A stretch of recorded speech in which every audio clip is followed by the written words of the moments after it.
Olá, seja bem-vindo ao Estudo Bíblico. Aqui é o pastor Robson da Ondadura Joinville. É uma alegria receber você para esse tempo especial. Olha só, toda semana nós estamos liberando aqui no canal da Ondadura um estudo bíblico com uma ministração, uma análise de textos, reflexão, enfim, você tem um tempo para poder ouvir o estudo da Palavra de Deus. Aliás, você pode pegar sua Bíblia, seu caderno, fazer suas anotações também no seu celular, computador, enfim, você pode participar desse estudo bíblico sendo profundamente edificado. Nosso propósito nesse estudo bíblico é ajudar você a mergulhar de uma forma mais profunda no texto bíblico. Nós estamos estudando Atos e desde um bom tempo já, acho que uns 4 meses que nós estamos em Atos, nós começamos a entender de forma mais clara e detalhada aquilo que a igreja primitiva viveu, os primeiros passos da igreja do Senhor Jesus. Então, se você quiser acompanhar os estudos anteriores, você pode voltar aqui no nosso canal da Ondadura, você vai ter todos os textos até o capítulo 10, em vários estudos, semanalmente nós liberamos um deles para vocês. E eu sempre estou aqui acompanhado do meu amigo, pastor Gustavo Kuipers. E aí, Gustavo, tudo bem? Isso aí, tudo bem, pastor Rob? Olá, pessoal de casa, sejam bem-vindos a mais esse estudo.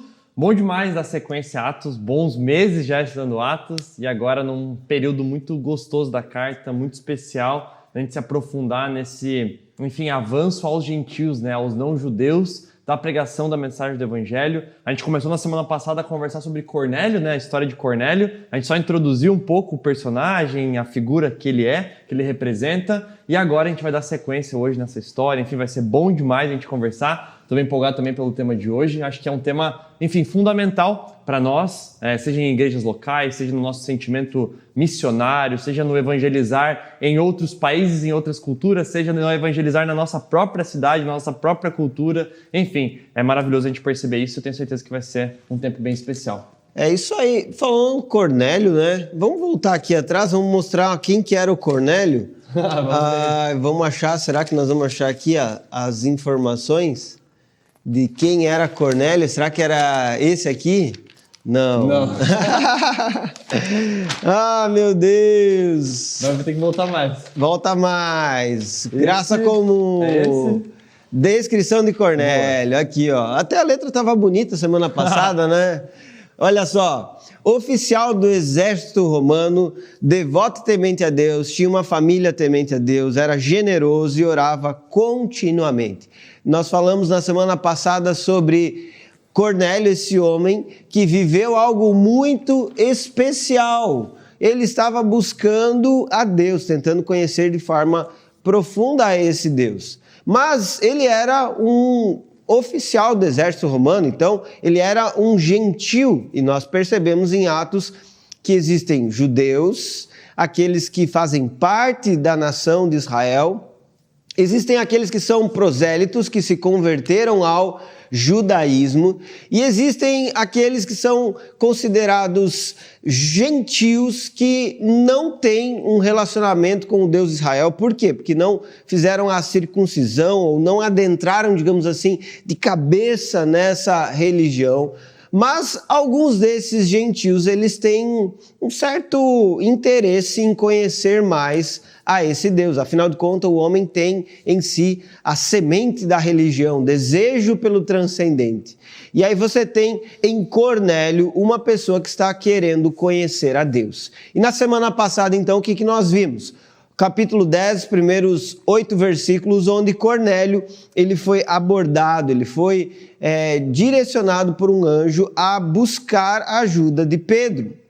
E de uma forma especial, poderosa, sobrenatural, um anjo do Senhor foi um instrumento que Deus falou com Cornélio, ok?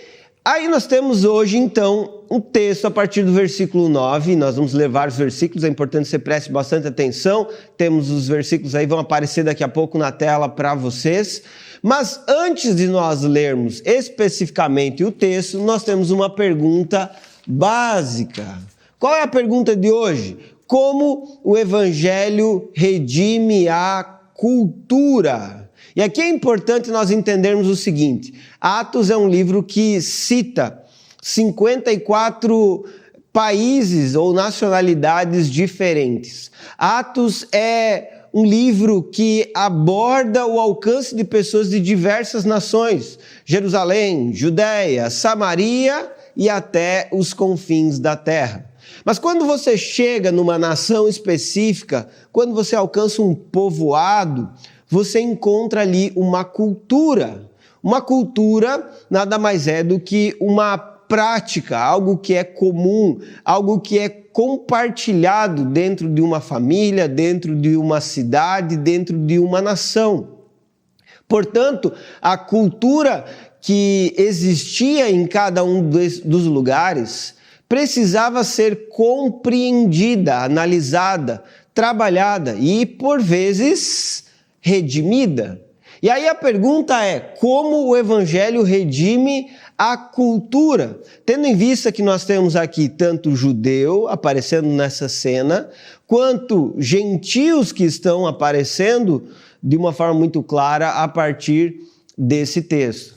E aí nós precisamos então da análise, da reflexão a partir do texto bíblico para que possamos entender toda essa redenção que o Evangelho promove. Por isso vamos lá, gente, vamos ler a Bíblia. Atos capítulo 10, versículo 9 diz: No dia seguinte, quando os mensageiros de Cornélio se aproximavam da cidade, Pedro subiu ao terraço para orar. Era cerca de meio-dia e ele estava com fome. Enquanto a refeição era preparada, entrou num êxtase.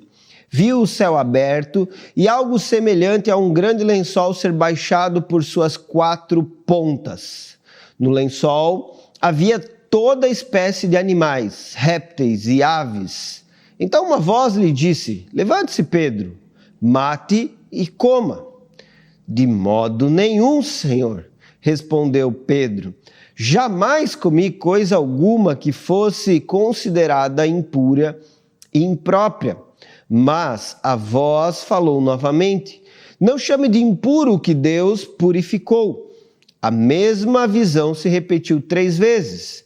Então, subitamente, o lençol foi recolhido ao céu. Nós já vamos continuar a leitura aqui, mas eu preciso chamar a sua atenção primeiramente para um fato.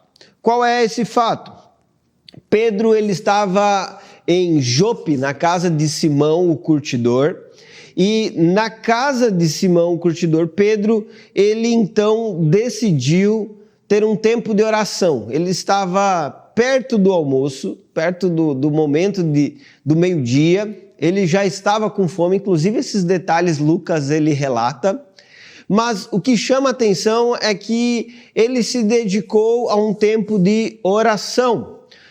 Possivelmente a citação do meio-dia é porque 9, 12 e 3 horas, ou seja, 9, 12 e 15 horas, eram horários muito comuns para o judeu tirar um tempo de oração. E você sabe que no início da igreja, os discípulos eles mantinham muitos dos princípios ou valores que os judeus eles viviam. Então, esses momentos de oração possivelmente estavam referindo-se a uma prática que era comum entre aqueles que tinham, de alguma forma, a referência judaica na sua caminhada. E o que você tem, então, em Pedro nesse momento? Uma atitude de conversar com Deus, de orar, se dirigir a Deus, separar esse espaço especificamente com esse propósito. Mas algo acontece com ele. Ele entrou num êxtase. E aqui a palavra êxtase fala sobre um evento sobrenatural, uma experiência sobrenatural, como se fosse ser transportado para outra realidade. Você vai entender isso muito bem. Por quê que é como se fosse ser transportado? Ele declara no versículo 11 que ele vê o céu aberto e algo semelhante a um lençol ser baixado por suas 4 pontas. Ou seja, quando ele vê esse lençol descendo, ou algo semelhante a um lençol descendo, é como se estivesse estabelecendo algo novo, sendo colocado em cima daquilo que era vivido até então, daquilo que existia até então. Nesse momento em que o lençol ele desce para cobrir a realidade atual, ele traz diante de si animais de toda espécie, répteis, aves, deixando bastante claro que nessa visão algo novo estava chegando, que estava muito aberto. E a voz disse para Pedro: levante-se, Pedro, mate e coma. No versículo 13, então, nós temos essa visão que é bastante clara sobre aquilo que Pedro deveria fazer. Uma voz no meio dessa visão falou com ele sobre uma atitude que era matar e comer esses animais. Porém, a resposta de Pedro é enfática. De modo nenhum, de jeito nenhum, eu nunca fiz. E não farei isso de jeito nenhum. Ou seja, ele tinha uma convicção, e a convicção dele é que as coisas impuras eram impróprias. Aí eu pergunto para você, de onde Pedro tirou essa ideia de pureza ou impureza? Lá do Antigo Testamento. Levíticos capítulo 11 vai abordar alguns preceitos que ajudam o povo de Deus a compreender o que era puro e o que era impuro. Por exemplo, do versículo 2 ao versículo 7 de Levíticos 11, eu vou citar para vocês os versículos porque eu não tenho como ler todos eles aqui, tá bom? Mas só para você entender esse contexto da pureza e da impureza no Antigo Testamento. Do versículo 2 ao 7 fala sobre animais que têm o casco fendido e que ruminam, falando que esses animais, eles são impuros para vocês. Por exemplo, no versículo 7 diz: o porco também que tem o casco fendido é impuro para vocês. É uma série de orientações sobre a forma como o povo de Israel deveria viver, e dentre essas orientações estão alguns animais que eles poderiam ou não poderiam comer. Também nessa porção de texto, do versículo 2 ao 7, é dito que alguém se tornaria impuro se tocasse nos animais ou em seus cadáveres.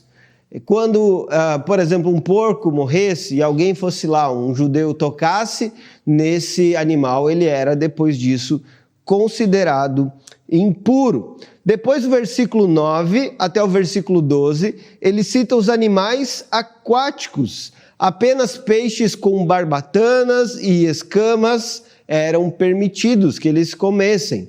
Do versículo 13 ao 19, foi citado também as aves que eram impuras. Por exemplo, aquelas que são predadoras, aves de rapina, elas eram consideradas puras e aptas para o consumo.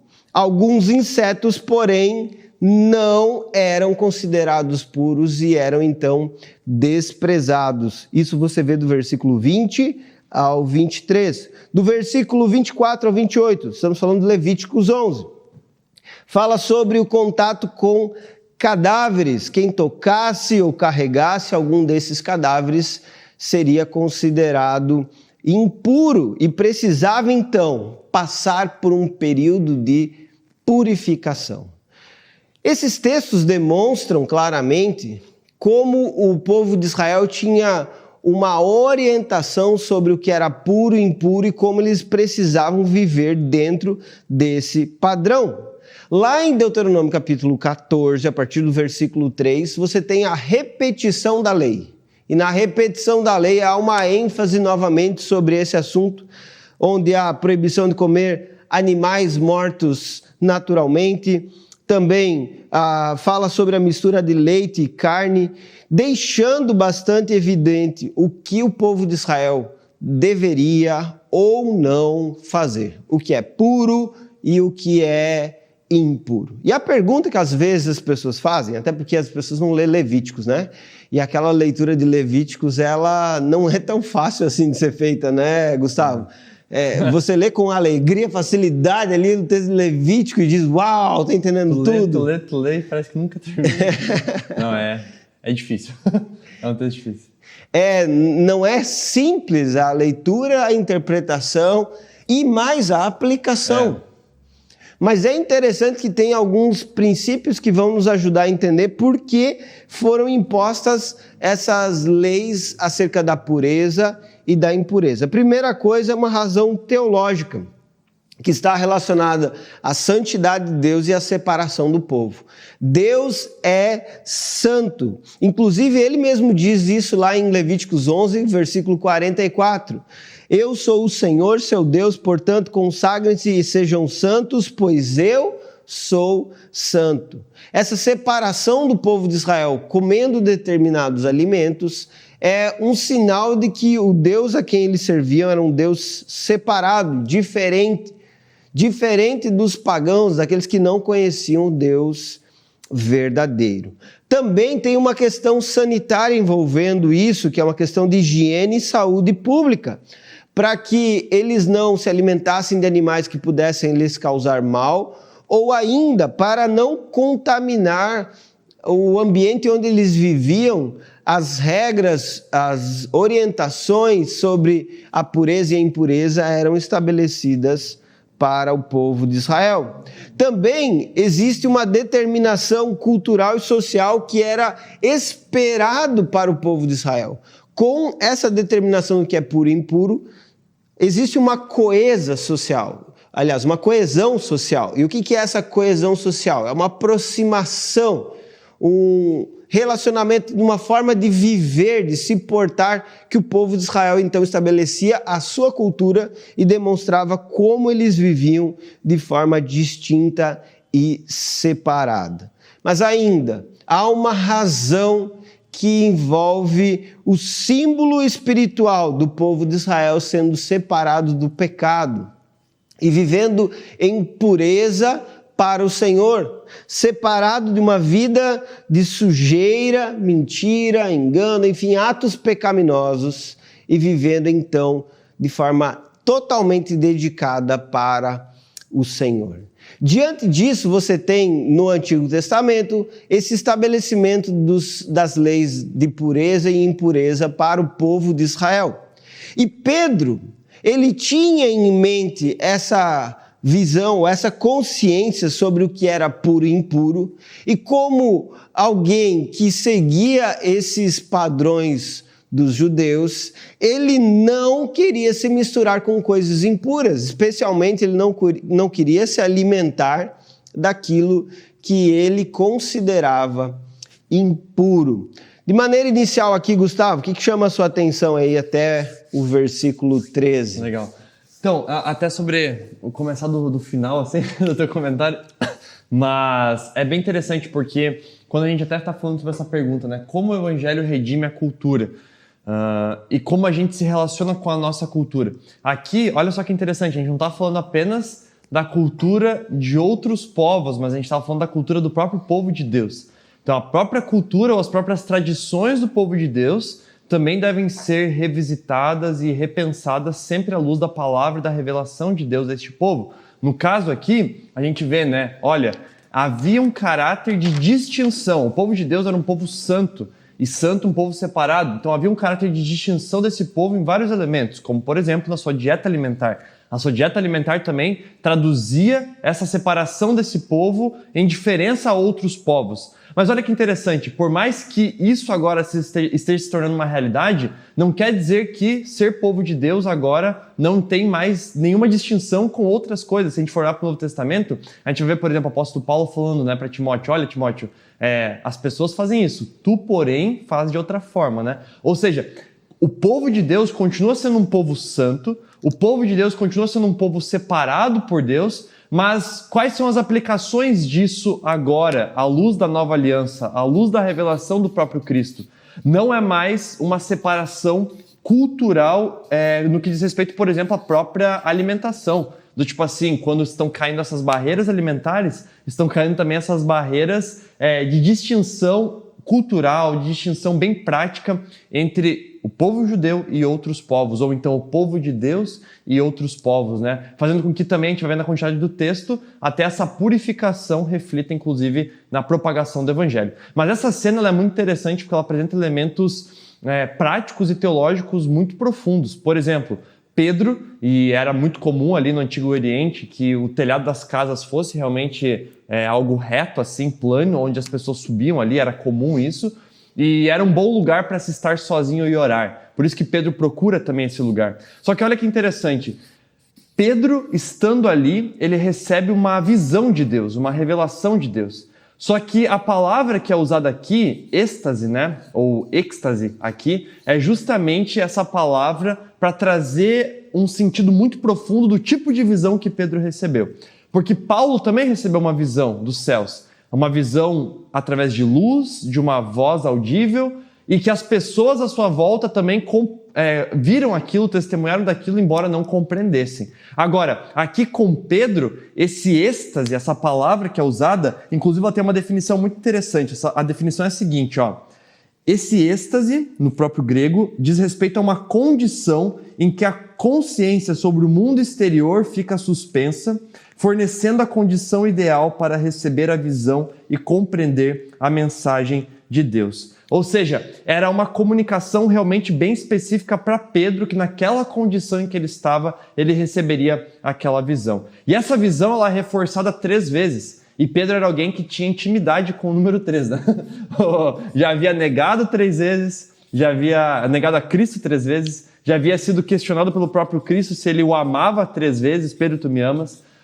E além, óbvio, dessa intimidade, né, dessa familiaridade que Pedro tinha, essa repetição de 3 vezes é algo muito interessante na história do povo de Deus, porque a repetição tripla de uma afirmação de Deus, ou da palavra de Deus, sempre diz respeito a Deus afirmando e atestando algo. Por exemplo, quando a gente vê na palavra de Deus, né?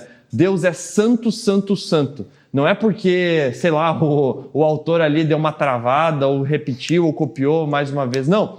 Tem um propósito. Ao declarar santo, santo, santo, está sendo atestado, ratificado, dado uma ênfase nessa realidade. Então, de igual forma aqui com Pedro, a gente vê em outros momentos também da palavra, do Antigo Testamento principalmente, essa fala. Palavras, direções de Deus que são repetidas 3 vezes para ser realmente afirmado e atestado pelo próprio Deus como sendo algo do seu caráter, da sua vontade, e era isso que ele estava querendo imprimir agora no próprio Pedro, né? Tanto que essa situação de visão aqui é muito interessante, porque Deus usou uma visão, e Deus usou visão ao longo de toda a Escritura, através de sonhos, através de revelações, tudo para direcionar o seu povo a cumprir o seu propósito de expansão da sua missão, de expansão da pregação do evangelho, de expansão da sua mensagem. Então, com tudo isso, é interessante a gente perceber. Deus, ele usa Pedro, um judeu, que era parte do povo de Deus, era discípulo de Jesus, mas também era culturalmente ou tradicionalmente um judeu. E ele olha agora para aquilo que é da sua tradição, da sua cultura e se questiona, bom, o que disso é barreira para a pregação do evangelho e o que disso pode ser então como barreira quebrado agora para que o evangelho seja pregado? E Deus então faz questão de, nesse confronto, através dessa visão, atestar para ele de que isso precisava agora ser derrubado, trazendo uma nova porta para a pregação do evangelho, como seria agora na sequência também ao próprio Cornélio, né? Exatamente. É muito bom nós, então, percebermos essa realidade. Qual foi a visão de Pedro? Puro e impuro, essa questão que começou a ser levantada, e aqui eu coloquei aqueles princípios relacionados às razões para as leis de pureza, e é muito importante você ter isso em mente, porque o texto ele continua. Olha só, o que diz lá no versículo 13, ele fala sobre matar e comer. Ou seja, qual que é a orientação que foi dada para Pedro? Vá e se alimente disso, porque eu estou lhe ordenando. Interessante que Pedro está dizendo, de maneira nenhuma, Senhor, reconhecendo que nessa visão, nesse êxtase que ele teve, ele estava ouvindo Deus, ele estava ouvindo o seu Senhor. E ele está então interpelando ao Senhor, dizendo, mas isso é algo que eu não como, eu nunca participei disso. Então no versículo 15 vem uma chave de transição, que é o ponto de inflexão do texto, vamos assim dizer. Não chame de impuro o que Deus purificou. E aqui entra um ponto que é importante ser compreendido. Aquilo que Deus trouxe uma pureza. Quando fala que Deus purificou, quer dizer, Deus trouxe a pureza para isso. E quando há essa ideia da repetição 3 vezes, que o Gustavo mencionou muito bem, há uma ênfase aqui, há uma determinação clara sobre essa realidade que ele precisava absorver, que agora esse lençol que desceu diante dele traz um novo tempo. E aí eu pergunto para você, o que é que mudou? O que é que fez esse novo tempo? É exatamente isso que a imagem que Pedro visualizou traz para ele compreender uma transição e uma transformação que ocorreu. Lembre que Atos é o 5º livro do Novo Testamento, e o Novo Testamento marca uma transição entre a antiga aliança e a nova aliança. Foi estabelecida uma nova aliança no sangue de Jesus. Essa nova aliança começou a ser ensinada, instruída para os discípulos de Jesus a partir do seu mestre, mas de maneira gradativa isso foi crescendo em conhecimento, até porque o Espírito Santo foi derramado e a igreja então cada vez mais foi compreendendo com clareza o que Deus desejava para o seu povo. Outra coisa importante a ser ressaltada, na Bíblia existe aquilo que nós chamamos de revelação progressiva. Quando você tem uma realidade sendo ensinada lá no Antigo Testamento e outra diferente no Novo Testamento, você precisa avaliar qual é o ponto de inflexão, de transição, de mudança e por que isso aconteceu. Nesse caso, o que era considerado impuro, por que deixou de ser impuro e se tornou puro? Por que houve uma transformação de uma realidade e aquilo que antes estava sendo tratado de uma forma, agora tem que ser tratado de outra forma? É importante que o povo de Deus entenda que Jesus, ele proporcionou essa transição para uma nova aliança. E dentro dessa nova aliança, elementos culturais que foram estabelecidos, inclusive para o povo de Israel, como sendo princípios que Deus tinha para eles precisavam ser agora redimidos. E o que é redimir? É dar um novo sentido, uma nova direção, dar uma nova vida. E essa redenção que é proporcionada a partir do Evangelho faz com que os discípulos de Jesus entendam a purificação que Cristo promove, inclusive na sociedade, na realidade à sua volta. Agora, especificamente aqui, o versículo 17 vai mostrar algo sobre esse assunto e é importante você olhar. Olha o que diz o texto. Pedro ficou perplexo, pensando em qual seria o significado da visão. Nesse momento, os homens que Cornélio tinha enviado encontraram a casa de Simão. Eles se aproximaram do portão e perguntaram se estava hospedado ali Simão, também chamado Pedro. Olha só que interessante o que está acontecendo aqui. Pedro, diante dessa visão, ele ficou assustado, perplexo, e ele ficou pensando, cara, o que isso significa? Qual que é o real significado disso? Qual que é a mensagem que Deus está transmitindo para mim nesse momento? Ele ficou reflexível diante disso, pensando. E nessa hora, então, chegou na casa onde Pedro estava os homens que foram enviados por Cornélio. O texto continua, versículo 19. Enquanto Pedro ainda refletia sobre a visão, o Espírito lhe disse: 3 homens vieram procurá-lo. Olha só, o Espírito. Daqui a pouco a gente já fala sobre isso, gente. Levante-se, desça e vá encontrar-se com eles. Não hesite em acompanhá-los, pois eu os enviei. Pedro desceu e disse aos homens: eu sou quem vocês procuram. Por que vieram? E eles responderam: Cornélio, um oficial romano, nos enviou. Ele é um homem devoto e temente a Deus, respeitado por todos os judeus.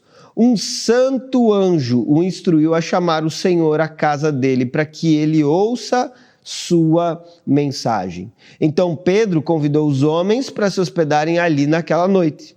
No dia seguinte foi com eles, acompanhado de alguns irmãos de Jope, ou Jope, como diriam alguns. Olha só que interessante, né, esse texto. Primeiro, Pedro, ele teve uma visão, um êxtase. Agora já não é mais a visão, o êxtase, mas é o próprio Espírito quem fala com ele diretamente. Chegou alguém aí embaixo.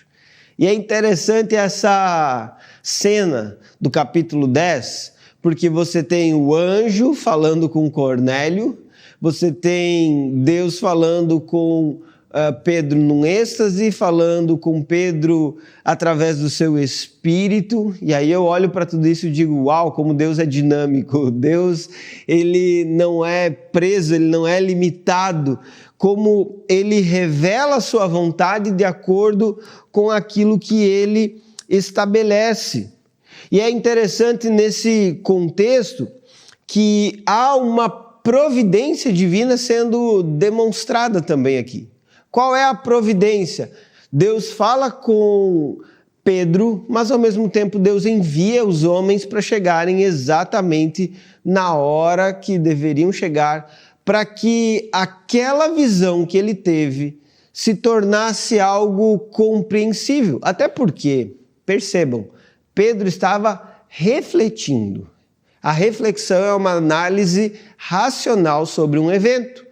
Ele estava tentando entender, e é exatamente o que eu e você nós fazemos quando nós lemos a Bíblia. Nós lemos a palavra de Deus e tentamos entender o que ela quer dizer.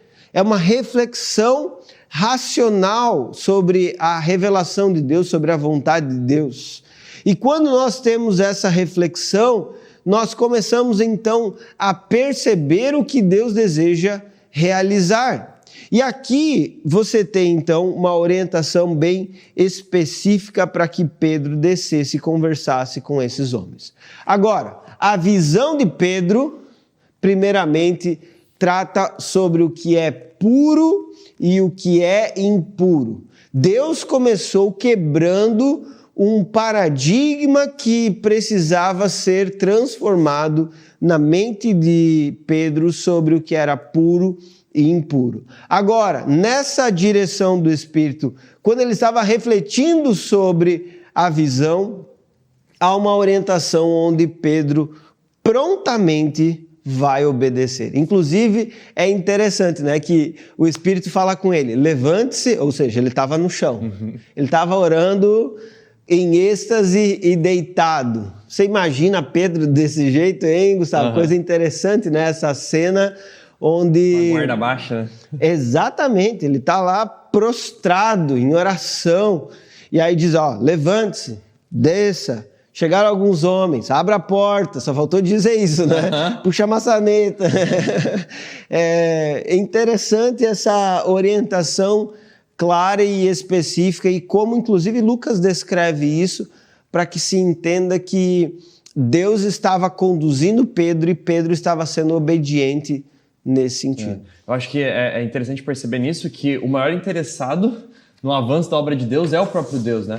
Isso é uma coisa muito clara a gente perceber, porque se a gente olha para essa situação, a gente vê que o enredo que Deus está construindo aqui, todo aponta para onde Deus quer chegar no final das contas com Pedro, com os apóstolos, com a missão da igreja, com o avanço da igreja. Esse capítulo ele é muito rico em detalhes nesse sentido, né? Ele é um capítulo marcante, o capítulo 10 de Atos, para nos dizer a respeito desse evangelho que agora avança aos gentios, aos não-judeus. Inclusive, a gente vai ver os debates que isso vai gerar na vida da igreja, né? A vida da igreja, depois disso, vai ser diferente, porque majoritariamente, até agora, a vida da igreja era formada, constituída por judeus convertidos ao cristianismo. Então, pessoas que tinham uma cultura judaica.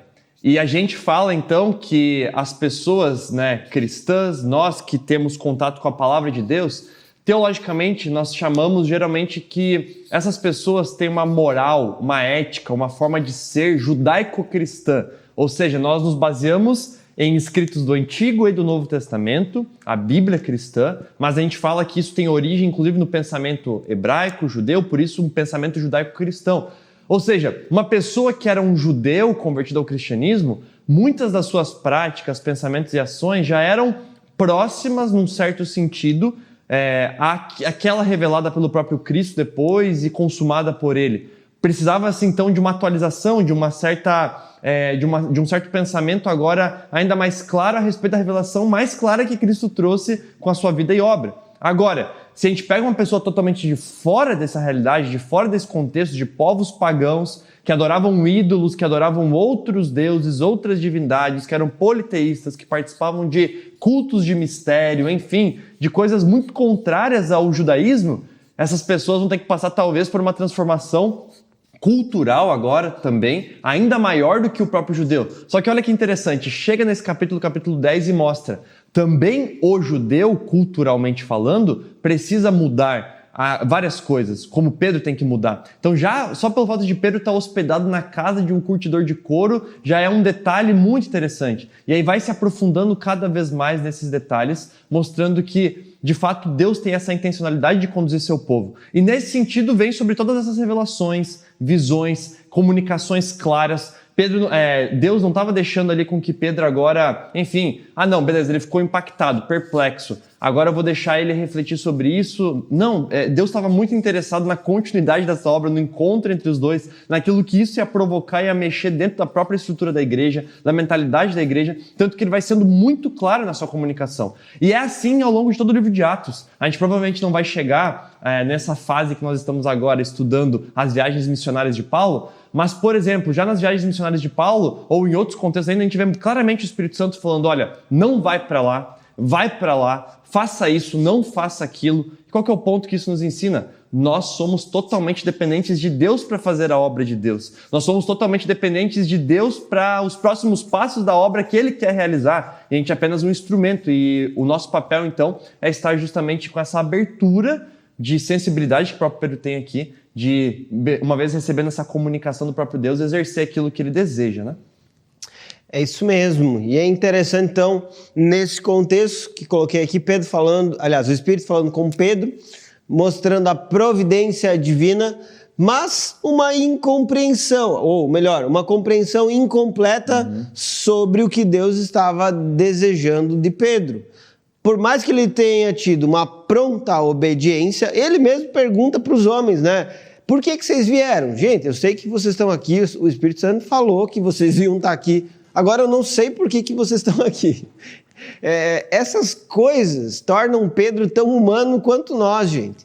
Mostram que Pedro, ele vivenciou coisas extraordinárias servindo a Deus, mas ele era tão humano como nós em enfrentar limitações na compreensão do que estava acontecendo e como Deus estava se revelando a ele.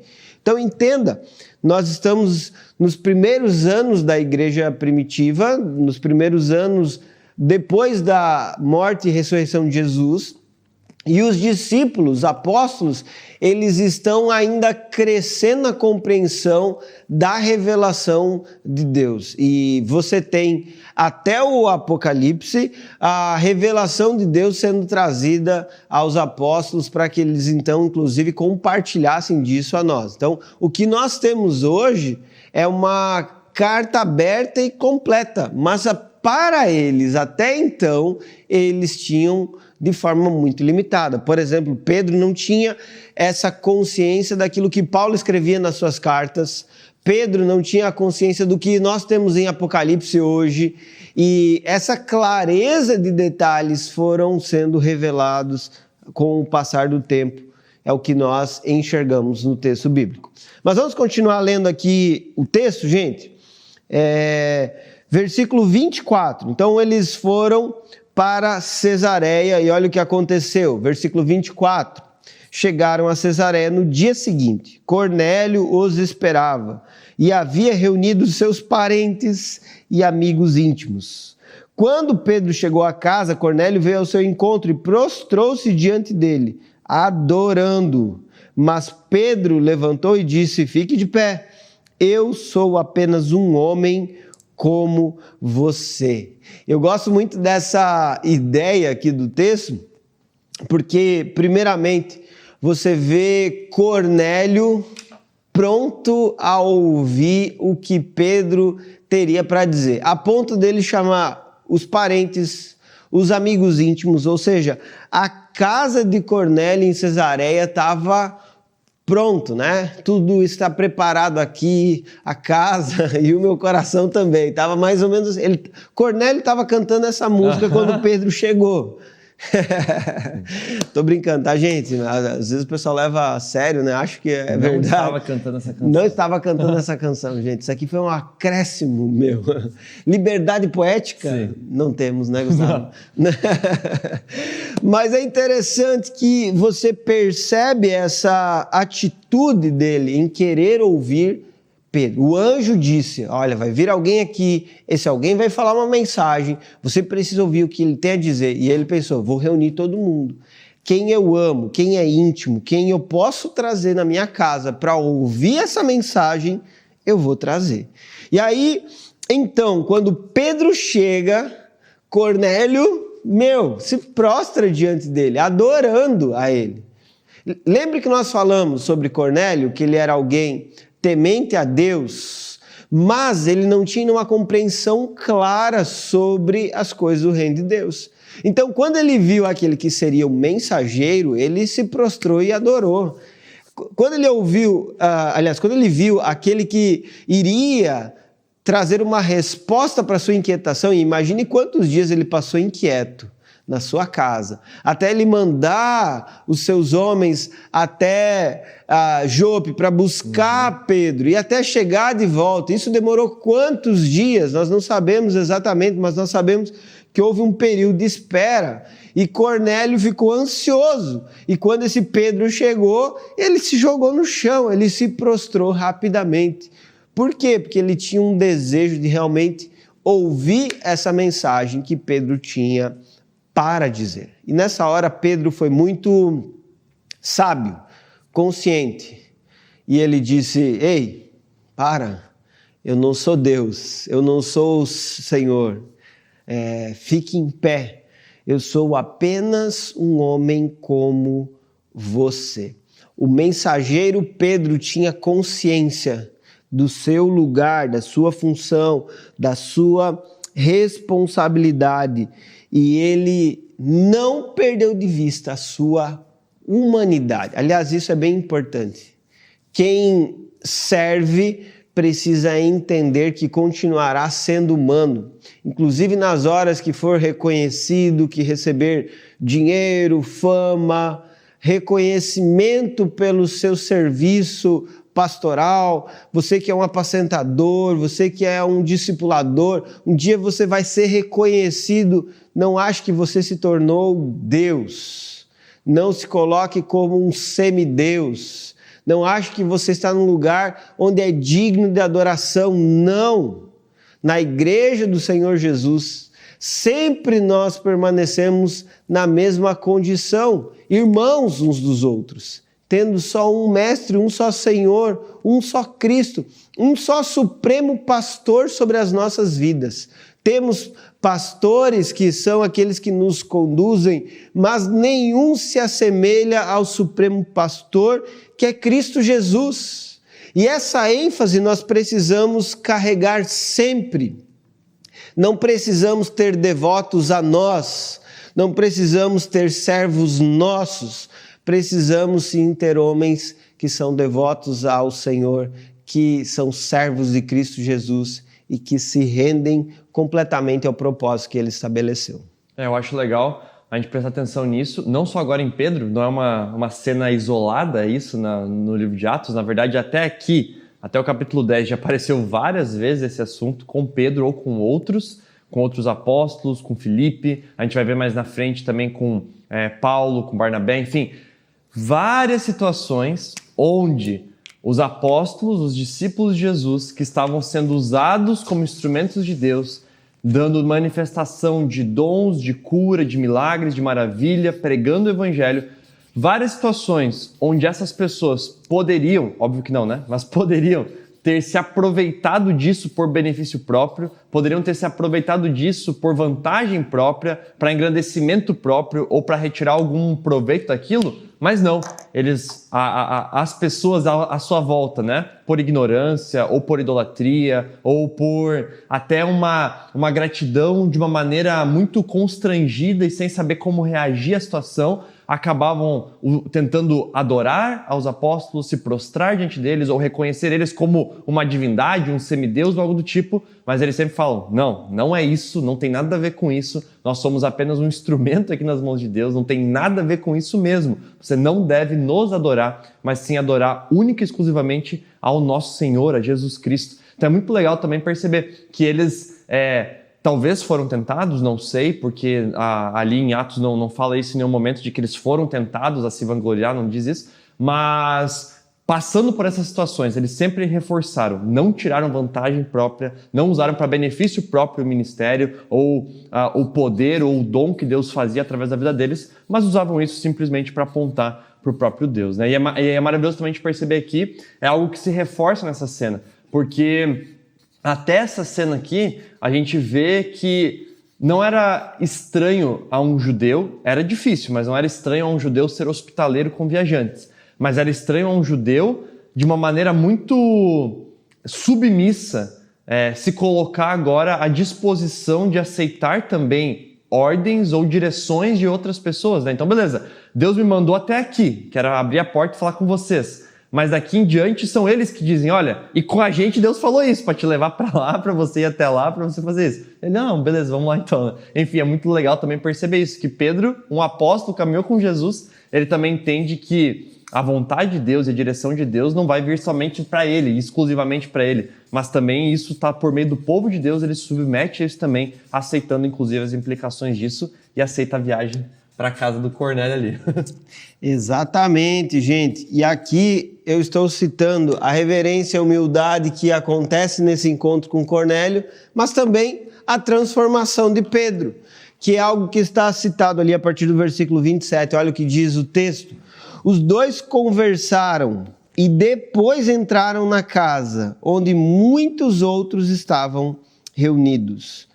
Pedro lhes disse, vocês sabem que nossas leis proíbem que um judeu entre num lar gentil como este, ou se associe com os gentios. No entanto, Deus me mostrou que não devo mais considerar ninguém impuro ou impróprio. Por isso vim assim que fui chamado, sem levantar objeções.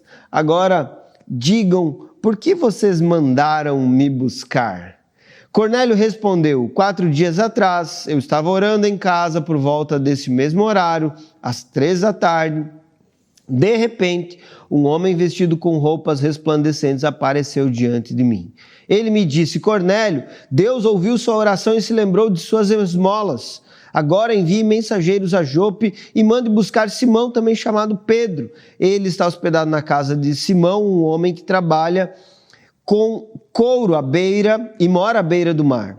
Assim mandei buscá-lo de imediato e foi bom que tenha vindo. Agora estamos todos aqui esperando diante de Deus para ouvir a mensagem que o Senhor mandou que você nos trouxesse. Gente, esse texto é maravilhoso, não é?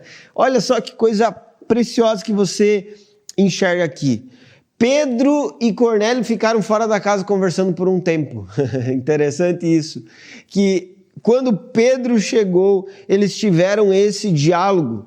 E nós não sabemos qual foi esse diálogo, só sabemos quando Pedro entrou na casa, todos estavam reunidos, ansiosos, esperando ouvi-lo. E a primeira coisa que ele disse, olha gente, eu como judeu sou proibido de estar nesse ambiente com gentios. Porém, eu entendi a direção de Deus, a palavra de Deus para mim, mostrando que eu não devo mais considerar ninguém impuro ou impróprio. O lençol que desceu fez Pedro entender que agora era um novo tempo, e esse novo tempo trazia o quê? Uma clareza sobre o tratamento com o próximo. A visão de Pedro não falava sobre animais, falava sobre pessoas, falava sobre a forma de lidar com os gentios, aqueles que não eram tementes ao mesmo Deus, ou que não tinham um vínculo com o Deus de Israel, que não eram circuncidados. Esses não deveriam ser considerados impróprios para ele se relacionar. Ele não deveria desprezar a aproximação com essas pessoas. Pelo contrário, ele está entendendo que ele deveria ir até essas pessoas. E ele declara, inclusive, sua disponibilidade em obedecer essa orientação de Deus e em estar com esses homens. E novamente ele diz, então, o que vocês querem saber? Por que vocês me mandaram? Ou por que vocês me chamaram? E diante disso, Cornélio falou, olha, eu tive essa visão. E interessante, mais uma vez, repete, né, Gustavo? Mais uma vez está repetindo a experiência que já foi citada. Lucas, ele menciona isso novamente. Agora, Cornélio contando como foi a sua experiência. Primeiro ele relata a experiência no início do capítulo 10, agora ele relata Cornélio mencionando essa experiência, exatamente ratificando aquilo que foi vivido e deixando evidente que era conhecimento de todos que Deus estava movimentando essa situação, seja em despertar Cornélio, seja em fazer ele abrir a casa, seja nele chamar outras pessoas, ou ainda enviar os homens até Jope, ainda trazendo Pedro em direção a Cesareia. É Deus que está movimentando isso. Parece que todo mundo se reuniu ali e disse, e aí, alguém sabe o que a gente está fazendo aqui? Não, a gente não sabe, mas Deus sabe. Então vamos esperar que Deus vai nos ajudar a entender o que Ele quer que a gente faça juntos. Sim, é muito interessante. Inclusive o vínculo que tem nesse capítulo 10 o peso que a oração também aparece ali junto, sempre com essas visões, essas revelações. Eu acho muito interessante esse contraste entre o capítulo 9 e o capítulo 10. Por quê? Porque isso mostra, o pastor Rob já falou, né, em uma outra cena sobre essa multiforme graça, eu ia falar isso, mas não ia falar uma outra frase. Mas na múltipla forma, na múltipla forma, como Deus pode agir em se comunicar com o seu povo. Por exemplo, no capítulo 9, Paulo não estava orando, Saulo não estava orando, e do nada abriu o céu ali, veio a luz, Jesus falou com ele. Então, teve isso, né? Ele não estava buscando a Deus ali, mas Deus se revelou a ele. Agora, olha que interessante no capítulo 10. As duas cenas, tanto de Cornélio quanto de Pedro, os dois estão buscando a Deus. Cornélio ainda não como um crente em Cristo, mas como alguém temente a Deus e devoto, que tinha a noção de que Deus existe, então em meio a essa piedade dele, ele buscava em oração a esse Deus, mesmo sem conhecer ele tão bem. Só com esse conceito de que Deus existe, então vou fazer uma oração. Beleza. E Deus ali se revela a ele e traz essa visão a ele. Mas com Pedro também. Pedro estava orando, buscando a Deus, e aí Deus então se revela. Então, qual que é o ponto aqui, né? É claro que nessa condução de Deus na história e em meio ao seu povo, e a gente vê isso em Atos, Deus pode fazer do jeito que ele quiser, como foi no caso de Saulo, que do nada, no meio de uma viagem, Deus pegou e se revelou ali a ele, e foi isso. Porém, se a gente olha para o todo do livro de Atos, a gente vê que essa visão, essa revelação e essa direção que Deus traz ao seu povo sempre está muito intimamente vinculada a uma vida de oração e a esse povo também buscando ao Senhor.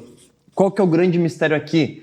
É Deus quem conduz todas as coisas, mas por isso a gente tem que ficar de braço cruzado e não deve então nós buscarmos a Deus de alguma maneira? Não, muito pelo contrário, nós também devemos buscar a Deus, também devemos clamar direção, também devemos clamar por revelação, também devemos clamar para que Deus nos conduza.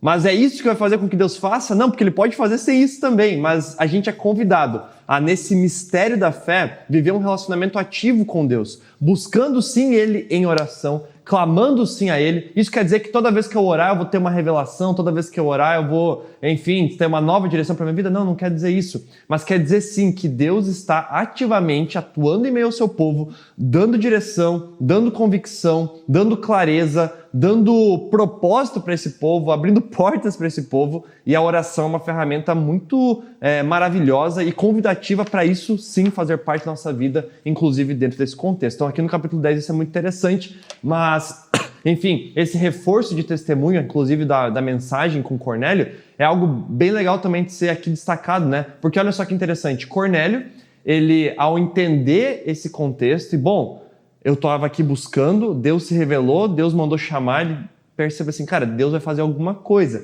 Eu ainda não estou entendendo muito bem tudo isso, não sei muito bem o que vai me levar a isso, mas se é de Deus, deve ser algo muito maravilhoso. E ele convida pessoas para participar disso, né? Ele não quer ficar para si mesmo, né? E Deus não mandou convidar ninguém. Deus falou assim, olha, vai vir falar com você. Mas ele sabe que, enfim, já está ali sendo nutrido no coração dele algo tão maravilhoso que, bom, mais pessoas precisam ouvir e testemunhar disso que Deus vai fazer aqui, né? Enfim, acho maravilhoso esses detalhes também desse texto. Exatamente. Por isso que até eu citei, né, como sendo uma preparação do Cornélio para tudo isso que iria acontecer. Então, você vê pessoas convergindo a querer mais de Deus, a querer a vontade de Deus, a se render ao propósito que Ele estabeleceu. Então, essa cena é muito clara, né? Esse capítulo 10 mostra isso claramente, como esses corações estão convergindo a isso. E nesse ambiente onde Deus está falando e os homens estão rapidamente obedecendo, coisas extraordinárias acontecem. Mas calma, a gente não vai falar ainda das coisas extraordinárias que vão acontecer nesse contexto a partir do versículo 34. Mas uma coisa eu preciso deixar muito evidente sobre esse texto. Aliás, são duas coisas que ficam evidentes. Uma, o evangelho é para todos. Aqui está um dos paradigmas que é quebrado dentro do capítulo 10. Paradigma que alguns precisam quebrar até hoje. O evangelho é para todos.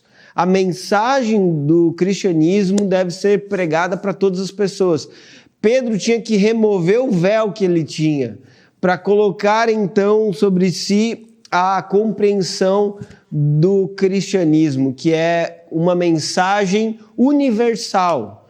Não importa qual é a raça, qual é a origem, não importa qual é o passado, todos precisam ouvir a mensagem do evangelho. E outra coisa que fica evidente aqui é que Deus é o maior interessado no evangelismo. Se Cornélio tem um desejo por Deus dentro dele, se Pedro tem um interesse em ser um bom cumpridor das leis, tudo isso acontece num contexto onde o Deus verdadeiro e Senhor sobre a história está chamando esses homens a uma obediência e a uma compreensão profunda sobre quem ele é. Nesse capítulo 10, Pedro rompe com visões equivocadas que ele tinha e Cornélio expande a visão que ele tinha sobre Deus, sobre o verdadeiro Senhor. Então, aqui entra a nossa pergunta, né? Como o evangelho redime a cultura, rasgando, rompendo com valores que nós carregamos que são equivocados. Valores que nós carregamos que podem ser até mesmo antiquados, que podem estar relacionados a uma prática antiga que não se aplica hoje. Por exemplo, se você pegar o Antigo Testamento e lê-lo literalmente cumprindo tudo que está lá, você pode causar um grande mal para você e viver algo que Deus não está pedindo que você viva hoje. Então, algumas coisas precisam ser analisadas à luz do seu contexto. Outra coisa também muito importante, alguns, à luz do Evangelho, vão entender como devem viver a partir de agora, vão ter clareza sobre isso. Se alguns têm que romper com ideias que são equivocadas, outros precisam abraçar verdades e valores que são profundos. Agora, os valores que Cornélio, por exemplo, precisava abraçar a partir daquele momento é algo que nós vamos estudar na semana que vem. Bom demais. Inclusive, só sobre essa pergunta, né? Eu creio que ela abre um campo de debate enorme para a gente falar sobre avanço de evangelho e sobre o que nós precisamos abrir mão em meio a esse avanço, ou no que nós podemos compactuar ou não, mas algo que é central, né? Como o evangelho redime a cultura. No avançar do evangelho a novas culturas e a outras realidades, a gente vai perceber algumas coisas. A gente vai perceber, por exemplo, o evangelho confrontando elementos da cultura. A gente vai perceber o evangelho se adaptando a elementos da cultura. Por quê? Porque esse evangelho, ele pode, em diferentes países, em diferentes contextos, em diferentes realidades, ser vivido com os mesmos valores, só que com práticas ou questões um pouco diferentes umas das outras, respeitando culturas, ou, em outros momentos, confrontando essas culturas. Como assim? Por exemplo, aí é interessante a gente se perguntar o que quando a gente fala sobre cultura do evangelho, a gente está defendendo como cultura do evangelho. Porque, por exemplo, a cultura do evangelho aqui é não poder comer porco. Pô, será que realmente é isso que a gente está querendo defender como cultura do evangelho? Ou então, você vai chegar numa sociedade, essa sociedade é muito individualista. Então ali não dá para fazer grupo pequeno, não dá para ter comunhão. Opa, mas espera aí, é um valor da palavra de Deus a gente viver comunhão. Será que então a gente não pode promover comunhão nesse país porque isso seria desrespeitar a cultura desse país? Não, é algo que a gente pode promover, porque o evangelho promove isso. Agora, eu chego num país, sei lá, que as pessoas se ofendem com determinada questão. A gente tudo culturalmente falando, a gente vai se questionar o que isso afeta de fato a mensagem do evangelho ou não. Porque em algumas questões culturais nós vamos nos adaptar, nós vamos nos comunicar, nós vamos fazer pontes, mas sim, em outras questões culturais nós vamos precisar confrontar e nós vamos precisar lutar. Não só dos outros, mas também da nossa própria cultura. Porque às vezes a gente se acha muito cristão, mas a gente pode olhar para, sim, elementos culturais nossos e perceber defeitos e falhas culturais que também o evangelho deve quebrar em nós mesmos e redimir a nossa própria cultura, né? Com certeza. Nós precisamos de uma redenção cultural, né? Sem dúvida nenhuma. E isso acontece à medida que nós vamos conhecendo a revelação da palavra de Deus. Quando nós vamos percebendo, mas isso era comum na minha família, isso era comum na cidade onde eu moro, e o evangelho ensina algo totalmente diferente. Então, você tem aspectos que são até mesmo rotineiros, religiões que são comuns dentro da região, e isso precisa ser submetido ao evangelho. Por quê? O evangelho é supracultural, ele está acima de qualquer cultura. Ele tem a verdade absoluta.